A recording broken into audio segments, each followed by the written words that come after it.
Yo, what's up guys? Eto ang balita ngayon. May bago daw pong unit team na magsasanib puwersa.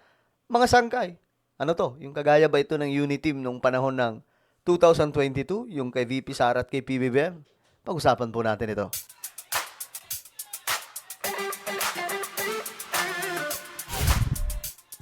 Okay. Alright.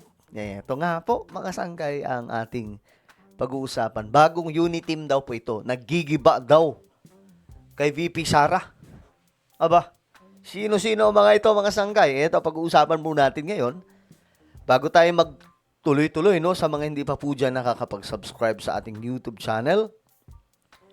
Okay, makikita nyo po yung subscribe button sa baba ng video na to. I-click nyo lamang po yung subscribe, i-click ang bell, at i-click nyo po yung all. Sa mga nanonood po sa Facebook, syempre guys, i-follow nyo po yung ating Facebook page. Okay, diretso po tayo mga sangkay. Ito ang balita ngayon. May bago daw pong unit team na mabubuo. Ito po ay ang unit team ng mga loyalista at mga dilawan. Grabe mga sangkay.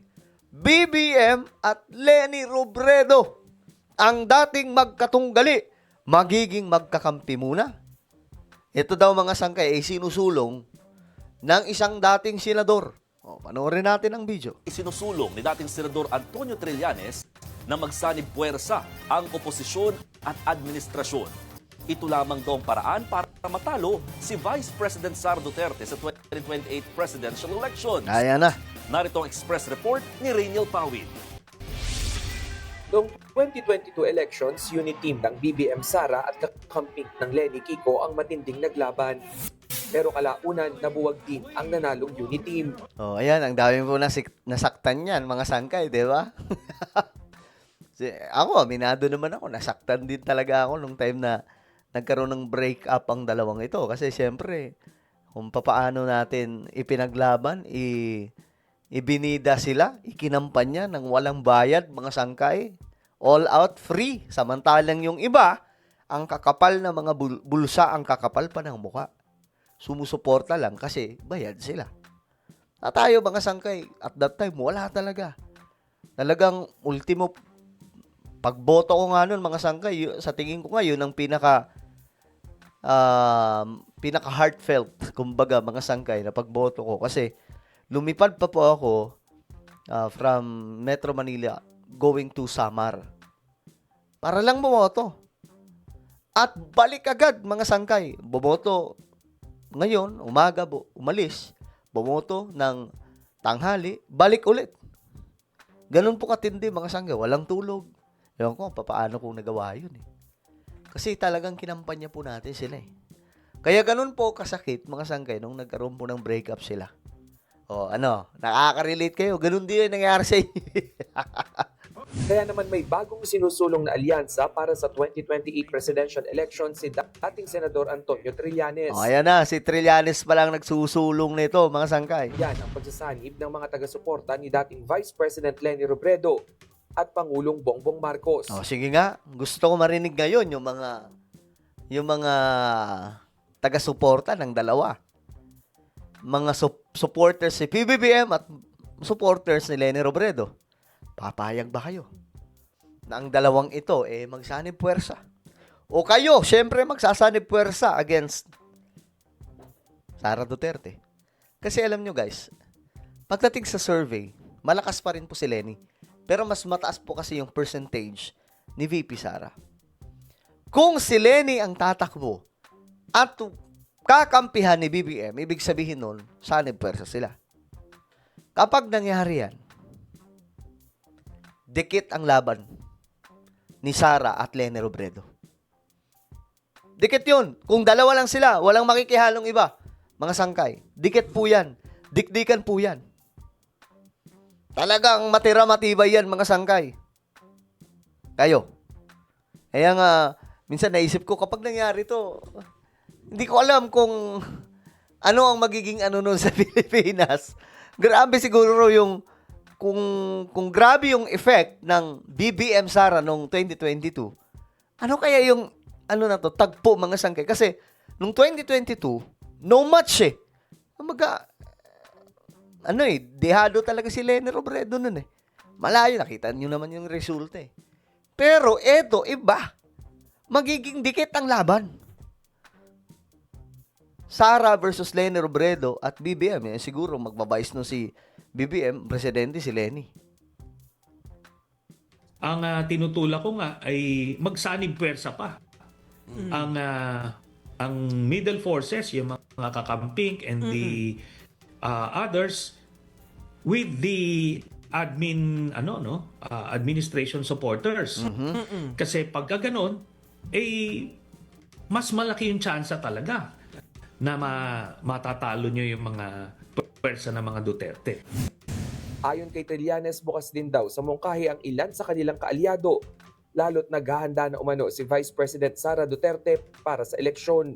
For all you know, hindi na nila kilala si Leni at that time. So, kailangan mo talagang mas maaga-agang magpakilala. Ngayon kasi si Sara umiikot na eh. Actually, totoo yan. Si VP Sara, nag-iikot na po talaga. Yung mga ginagawa niya na pagpuntang ibang bansa, iba't ibang mga lokasyon ng ating mundo to meet the Filipino people, mga sangkay, hindi po yan normal na parang meet and greet lang.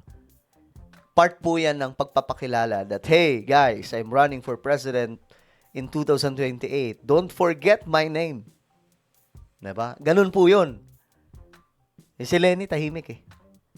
Siguro nadala na rin po si Vice President Leni Robredo, yung mga nakaraang mga eleksyon, mga sangkay, especially in 2022. Diba? Ayaw na niyang umulit kasi ang gusto niya mangyari, pagkakaalam ko, gusto niyang tumutok doon sa kanyang lugar sa Naga.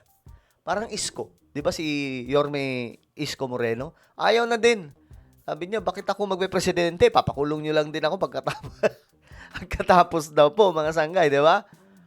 So, ito po yung, kumbaga, sa ngayon, pwedeng magbago po yan eh. Lalo na sa 2027 or pagpapalapit na po yung eleksyon. Kamakailan lang nang magkitang muli ang dating magkatandem na sina Naga City Mayor Leni at Senador Kiko Pangilinan. Bago yan, nagsama-sama rin ang mga tumakbo noon sa Leni Kiko slate na sina Senador Risa Hontiveros, mga kongresistang sina Shell Jokno at Laila De Lima, kasama si Trillanes. Grabe din ito mga sangkay, no? Itong grupo ng Liberal Party. Itong mga ito talaga, ang titibay ng mga to, talagang solid sila eh. Kahit kulelat na sila sa mga botohan, kahit wala na talaga, bagsak po yung ratings nila. Pero never po silang kumakalas dito.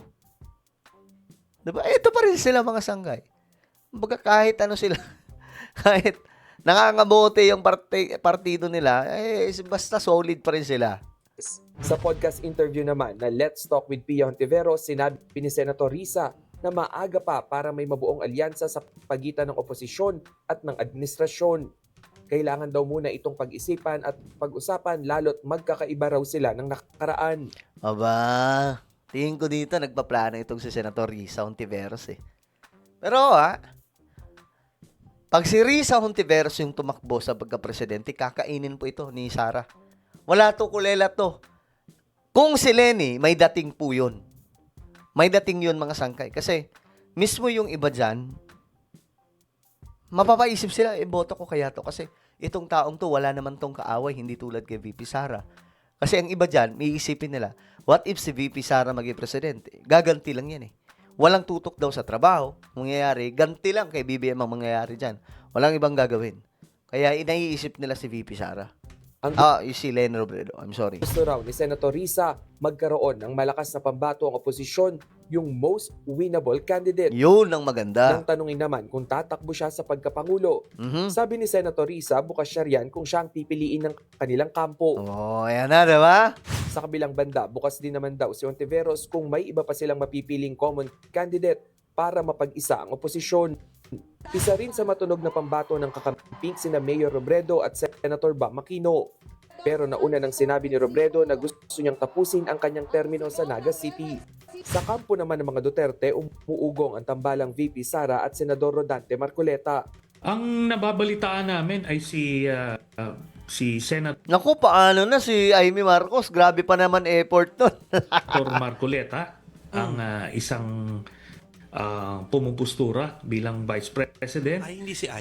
Meron ding impormasyon na si Senator Cheese ay nag-a-apply din. But I think ang nangunguna o nakakaalamang diyan ay si Marcoleta. Hindi si Amy. Naku, kawawa naman. Sinugal na pati kapatid, tapos tatablahin lang pala. Wala pang pahayag dyan ang bise. Nagbabalita mula Okay. So ano sa tingin nyo, mga sangkay ang alyansa ng BBM at Leni Robredo? Tingin nyo, okay yon sa inyo? Sa mga dilawan at mga loyalista. Pabor ba kayo dito? Grabe, parang makasaysayan talaga yan. Kapag nangyari, after all, di ba? Ano po ang inyong opinion? Comment down below. Meron po tayong YouTube channel. Ito po yung Sangkay Revelation. Hanapin nyo po ito sa YouTube. Ganyan din. Kapag nakita nyo na, i-click nyo po yung subscribe, i-click ang bell, at i-click nyo po yung all. Ako na po ay magpapaalam. Mag-iingat pong lahat. God bless everyone.